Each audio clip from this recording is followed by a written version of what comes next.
Yes. Yesterday we have studied the part first of the chapter Bholi, and we have studied that how Bholi get inspiration from his teacher. Now I want to ask you with you a question that what was the first experience of Bholi of the first day of the school? Yes. Avni, you will answer me. Ma'am, she was very afraid and she had no confidence.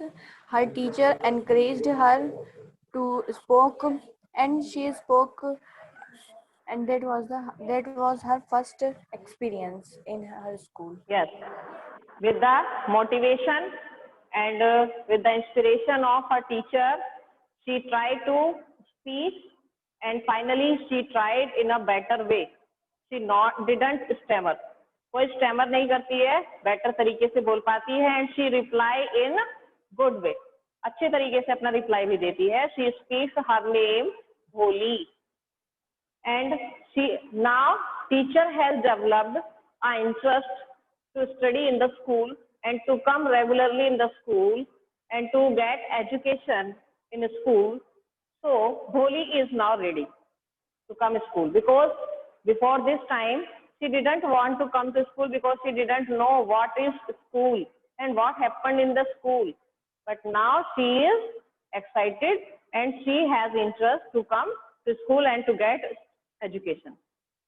Now we are going on. Thus the years passed. इस प्रकार साल बीतते चले गए. साल कैसे बीतते गए कि भोली को अब इंटरेस्ट आने लगा. उसकी टीचर उसको रोज एक नई बुक, जब वो उसे पढ़ लेती थी तो दूसरी नई बुक देना, कुछ नई जानकारी देना, उससे प्यार से सॉफ्ट वे में अच्छे तरीके से उससे बात करना. तो उसे एक ऐसा माहौल उसे मिल गया था, ऐसा फैमिलियर एटमॉस्फेयर उसे मिल गया था जो उसे अपने घर परिवार में भी अभी तक नहीं मिला था. तो ऐसे करते करते उसके साल बीते गए. The village became a small town. गांव अब एक स्मॉल टाउन में चेंज हो चुका था, यानी कि पहले वो केवल गांव था, वहां बहुत अच्छी फैसिलिटीज नहीं थी. धीरे धीरे वो एक स्मॉल टाउन में कन्वर्ट हो गया था. The little primary school became a high school. और वो छोटा सा प्राइमरी स्कूल जिसमें भोली ने पढ़ना स्टार्ट किया था, स्टडी स्टार्ट की थी, that will now has become a high school. There were now a cinema under a tin shed and a cotton ginning mill. और वहां पर एक सिनेमा हॉल भी था जो टीन शेड में था, और एक कॉटन की मिल भी खुल गई थी. The mail train began to stop at their railway station. और मेल ट्रेन भी, यानी जिससे पोस्ट वगैरह आ सकती हैं, ऐसी ट्रेन भी स्टॉप होने लगी थी रेलवे स्टेशन पर, जो पहले नहीं होता था. It means now mostly things are change. Atmosphere is change in the village. Now it has become small town. One night after dinner, Ramlal said to his wife, "Then, shall I accept December's proposal?" Ramlal ने अपनी wife से एक बात की, क्या हमें दिसंबर का proposal accept करना चाहिए? Yes, certainly, his wife said. Bholi will be lucky to get such well-to-do bridegroom. भोली बहुत लकी होगी कि उसे इतना अच्छा दूल्हा मिलेगा. हमें एक्सेप्ट करना चाहिए. सर्टेनली, बिल्कुल निश्चित रूप से एक्सेप्ट कर लेना चाहिए. A big shop, a house of his own, and I have here several thousands in the bank. उसकी बड़ी दुकान है, बड़ा घर है, और उसके बैंक में हजारों रुपए हैं.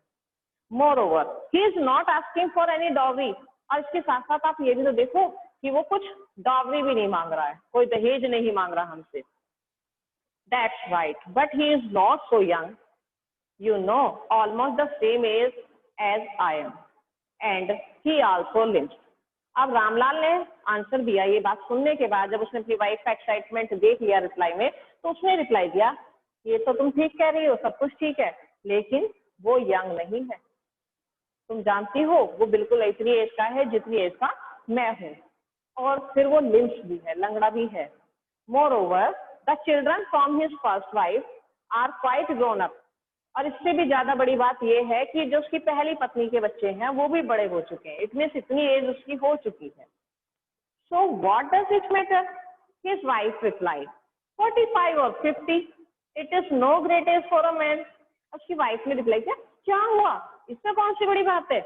45 और 50 की तो एज है, और इतनी एज में तो आदमी शादी करते हैं. आदमियों के लिए कोई इतनी बड़ी एज नहीं होती. We are lucky that he is from another village. हम तो बड़े लकी हैं कि वो दूसरे गांव का है। And does not know what about her pock marks and her lack of sense, और वो पॉक मार्क्स के बारे में भी नहीं जानता कि भोली को पॉक मार्क्स भी हैं और उसके अंदर सेंस की भी कमी है। ये सारी बातें से नहीं पता, हम तो बहुत लकी हैं। If we don't accept this proposal she may remain unmarried all her life. यदि हम उसका ये प्रपोजल एक्सेप्ट नहीं करते हैं तो वो तो पूरी उम्र अनमैरिड रह जाएगी, कोई उससे शादी भी नहीं करेगा। Yes but I wonder what Bholi will say. हाँ लेकिन मुझे आश्चर्य है कि भोली क्या कहेगी। What will that witless one say? She is like a dumb cow. Dumb cow की जैसी है वो, तो वो witless है, बुद्धि नहीं है उसके अंदर, क्या कहेगी वो। Maybe you are right, muttered Ramlal. Ramlal ने बड़बड़ाते हुए कहा। It means he was not willing to get married भोली with December.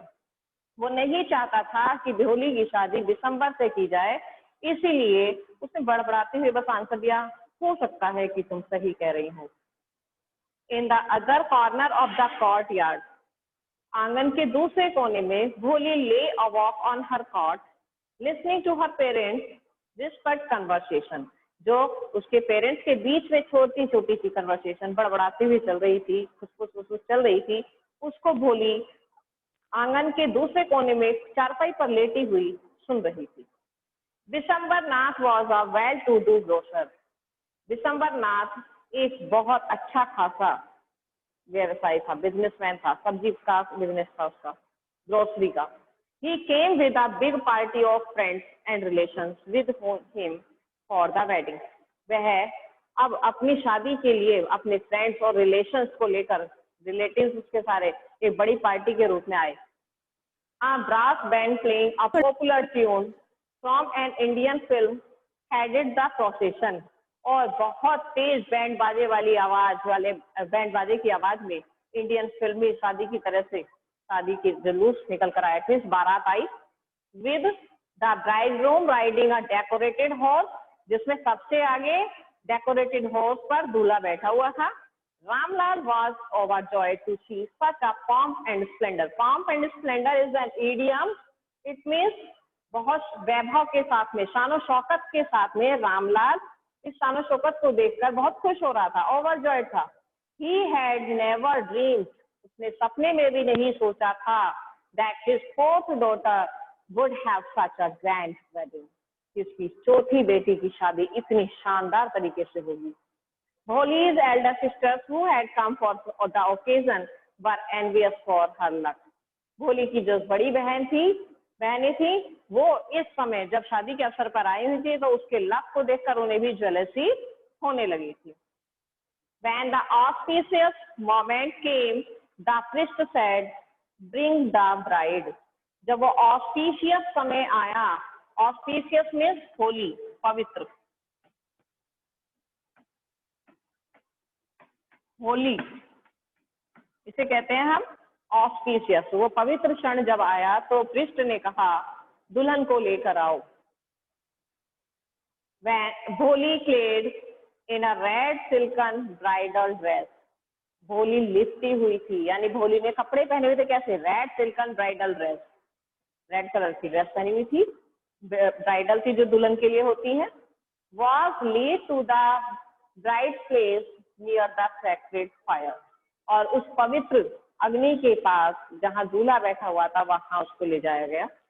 Garland the bride, one of his friends promoted दिसंबर नाथ। उस दिसंबर नाथ के जो फ्रेंड था, जो बहुत सारे फ्रेंड्स उसके साथ बारात में आए थे, रिश्तेदार आए थे, उनमें से एक फ्रेंड ने उससे कहा कि दिसंबर माला पहनाओ, गार्लैंड द ब्राइड, दुल्हन को माला पहनाओ। The bridegroom lifted the garland of yellow marigolds। bridegroom ने येलो मैरीगोल्ड्स की माला को उठाया। A woman slipped back the silken veil from the bride's face। लेकिन एक लेडी ने क्या किया, जो भोली के साथ में लेडीज थी, आसपास वाली रिलेटिव्स वगैरह, उनमें से किसी एक लेडी ने उसके सर से पल्लू को थोड़ा सा पीछे से खींच दिया, स्लिप कर दिया, ताकि उसका ब्राइड का फेस दिख जाए। दिसंबर took a quick glance। दिसंबर ने अचानक से वो झलक देख ली। The garland remained poised in his hand. और garland उसके हाथ में ही रह गई.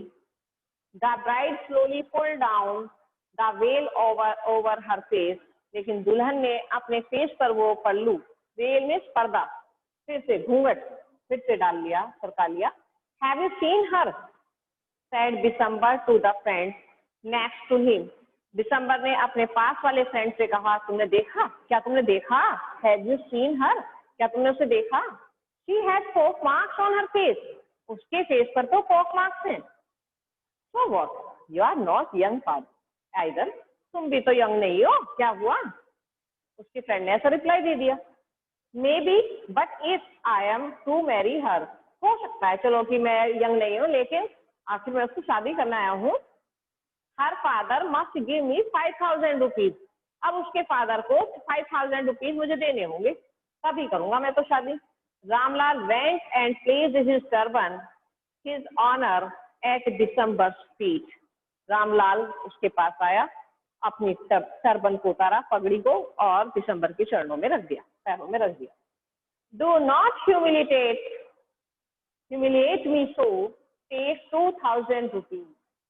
मुझे इतना अपमानित मत करो दिसंबर, 2,000 रुपए ले लो. No, 5,000. और we go back. Keep your daughter. No, 5,000 चाहिए और we go back. अन्यथा हम तो चले. Keep your daughter, अपनी बेटी को रखो. इस तरह से डायलॉग कन्वर्सेशन उनके बीच में चली. They are little considerate. Please, if you go back, I can never show my face in the village. उसने आंसर दिया, प्लीज थोड़ा सा तो सोचो, थोड़ा सा तो समझो. अगर तुम वापस चले गए तो मैं गांव में अपना मुंह नहीं दिखा पाऊंगा. Because when this story happened in the village at that time, on those days, this type of mentality of the people, that if one time the procession of bridegroom has gone away, then nobody will make marriage with that bride. कोई भी उससे शादी नहीं करेगा अगर एक बार दूल्हे की बारात वापस चली गई दूल्हे के साथ में. Then out with 5,000. तब 5,000 रुपए ही चाहिए. Tears streaming down his face, Ramlal went in, opened the safe and counted out the notes. He placed the bundle at bridegroom's feet. अब रोते हुए रामलाल अंदर गया और अंदर से उसने अपने नोट्स को काउंट किया और वो बंडल लाकर ब्राइडग्रूम के फीट में रख दिया. Oh, December's greedy face appeared a triumphant smile. अब दिसंबर को लगा जो लालची चेहरा था उसका वो ग्लो कर गया. स्माइल आ गई उससे. अच्छा, जो मैंने कहा वो मैंने पा लिया. इट मीन्स मेरी विजय हो गई. ऐसी स्माइल उसके फेस पर थी. He had gambled and won. उसने जुआ खेला और जीत गया, ऐसा उसके अंदर फीलिंग्स आ गई. Give me the garland, he announce. उसने अनाउंस किया, ठीक है मेरे लिए गार्लैंड लेकर आइए. Once again the veil was slipped back from the bride face. एक बार फिर उस दुल्हन के फेस से वो घूंघट पीछे हट गया, सरक गया. But this time her eyes were not downcast. लेकिन इस बार उस भोली की आंखें, दुल्हन की आंखें नीचे झुकी हुई नहीं थी, बल्कि सामने की तरफ देखती हुई थी. She was looking up, looking straight at her prospective husband. वह देख रही थी, बिल्कुल सीधा देख रही थी अपने prospective husband को. And in her eyes there was neither anger nor hate, only cold contempt. केवल उसके अंदर क्या था? ईर्ष्या थी. उसके अंदर वो हेट नहीं था, एंगर नहीं था, केवल ईर्ष्या थी. December raised the garland to place it round the bride's neck. दिसंबर ने गार्लैंड को उठाया और ब्राइड के गर्दन तक पहुंचाने के लिए हाथ आगे बढ़ाए. But before he could do so, लेकिन इससे पहले कि वो कर पाता, Bholi's hand struck out like a streak of lightning and the garland was flung into the air. भोली ने उसके हाथों से ऐसे बिजली के झटके की तरह से माला खींच ली और उसे आग में डाल दिया. She got up and flew away the veil. उसने अपना वो उठी और अपना घूंघट हटा दिया. पिताजी, said Bholi in a clear loud voice, and her father and mother, sisters, brothers, relations, and neighbors were startled to hear her speak without even the slightest tremor. उसके सभी मम्मी पापा भाई बहन रिश्तेदार सभी उसकी तरफ देख रहे थे कि बिल्कुल हल्का सा भी उसने स्टैमरिंग नहीं किया, बिल्कुल क्लियरली बोल रही थी, पिताजी पिताजी take back your money, I am not going to marry this man. पिताजी अपना ये पैसा वापस ले लीजिए, मैं इस आदमी से शादी नहीं करूंगी। Ramlal was thunderstruck, Ramlal thunderstruck था, बिल्कुल जैसे कि बिजली उसके ऊपर टूट पड़ी हो। The guest began to whisper, अब जो मेहमान थे वो आपस में बातें करने लगे। सो शेमलेस, सो अगली, सो शेमलेस, इस तरह की बातें करने लगे। Bholi, are you crazy, shouted Ramlal, you want to disgrace your family, have some regard for our izzat. Ramlal ने चिल्लाते हुए कहा, भोली क्या तुम पागल हो गई हो? क्या तुम अपने परिवार का अपमान करना चाहती हो? क्या हमारी इज्जत के लिए बिल्कुल कुछ नहीं करना है? कोई रिगार्ड नहीं है हमारी इज्जत की, कोई सम्मान नहीं देती हो मैं? For the sake of your izzat, said Bholi, I was willing to marry this lame old man. Bholi ने कहा, पिताजी आपकी इज्जत के लिए ही मैं इस लंगड़े व्यक्ति से शादी कर रही थी, but I will not have such a mean, greedy and contemptible forward as my husband. लेकिन मैं ऐसे कुछ मीन दुष्ट व्यक्ति को, लालची व्यक्ति को और कायर व्यक्ति को अपना हस्बैंड नहीं बना सकती। I would not, I would not, I would not, मैं ऐसा नहीं कर सकती हूँ। Bholi turned violently on the old man. What a shameless girl. We all thought she was a harmless dumb cow. अरे हम तो सब सोचते थे कि ये तो एक harmless dumb cow है, कितनी shameless girl है। Bholi turned violently on the old woman. Yes, auntie, you are right. You all thought I was a dumb driven cow. पूरे वायलेंट वे में भोली ने आंसर दिया, हाँ आंटी, आप यही सोचते थे ना सभी कि मैं एक डंप ड्राइवर का हूँ, कहीं भी खींच के ले जाओ। That's why you wanted to hand me over to the heartless creature. इसीलिए इस heartless creature के हाथ में मेरा हाथ दे रहे थे। But now the dumb cow, the stammering fool is speaking. लेकिन अब ये जो dumb cow थी, जो हकलाकर बोलने वाली लड़की थी, अब वो सही बोलने वाली लड़की हो गई है, वो बोल सकती है, मूर्ख नहीं है वो। Do you want to hear more? क्या और भी सुनना है अभी आपको? Vishambarnath the grocer started to go back with his party. अब विशंबरनाथ अपनी पार्टी के साथ वापस चल दिया। The confused bandsman thought this was the end of the ceremony and struck up a closing song. लेकिन जो बैंड्समैन साथ में आए हुए थे वो कंफ्यूज हो गए, उन्हें नहीं समझ में आया कि शादी एंड हो गई है या टूट गई है। उन्होंने क्लोजिंग बैंड बजाना शुरू कर दिया, वापस चल दिए। Ramlal stood rooted to the ground. अब वो जमीन पर खड़ा ही रह गया जैसे उसे किसी ने लूट लिया हो। His head bowed low with the weight of grief and shame. उसका सिर दुख और शर्म से झुक गया था। The flames of the sacred fire slowly died. The flames of the sacred fire slowly died down. जो आग की लपटें थी वो धीरे धीरे खत्म हो गई, जो अग्नि में जल रही थी। Everyone was gone. Ramlal turned to भोली. प्रत्येक व्यक्ति चला गया। रामलाल भोली की तरफ गया और उससे कहा, But what about you? No one will ever marry you now. अब तुम क्या करोगी? तुमसे तो कोई शादी नहीं करेगा। What shall we do with you? अब हम तुम्हारे लिए क्या करें? And Sulekha said in a voice that was calm and steady. अब सुलेखा ने बिल्कुल शांत तरीके से लगातार बोलते हुए कहा, Don't you worry, पिताजी, पिताजी आप चिंता मत करो। In your old age I will serve you and mother I will teach in the same school. और मैं आपकी और माता जी की सेवा करूंगी, सेम स्कूल में पढ़ाऊंगी जहां मैंने पढ़ाई की है। Where I learned so much, जहां मैंने इतना सब कुछ सीखा है वहीं पर मैं टीचिंग करूंगी। Is not that right, ma'am? Ma'am क्या मैं सही कह रही हूँ या नहीं? The teacher had all along stood in a corner watching the drama. Teacher जो कॉर्नर में खड़ी हुई थी पूरी तरह से वो ड्रामे को देख रही थी, उन्होंने रिप्लाई किया, Yes, भोली, of course. And in her smiling eyes was the light of a deep satisfaction.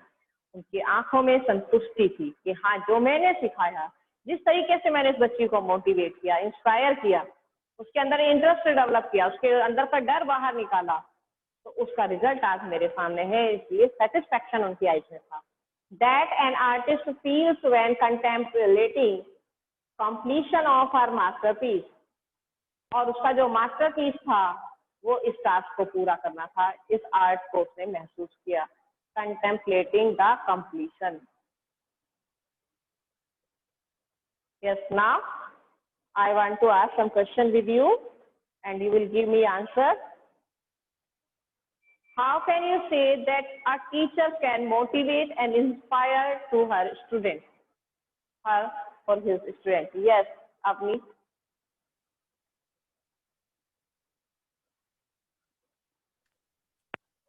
Ma'am एक बार क्वेश्चन रिपीट कर दीजिए। How a teacher can motivate to her student to get success? By telling her stories, motivational stories, By her and some behavior. other things. Yes, By her behavior and by presenting role models to herself. by generate confidence in her, Yes, in yes. her student. By generating confidence in her students, and she can also take out the fear from her heart. उसके अंदर से जो heart के अंदर उसकी fear develop है, उसको बाहर निकालना, so that she can be self confident, Motivate. self dependent and motivated. Okay.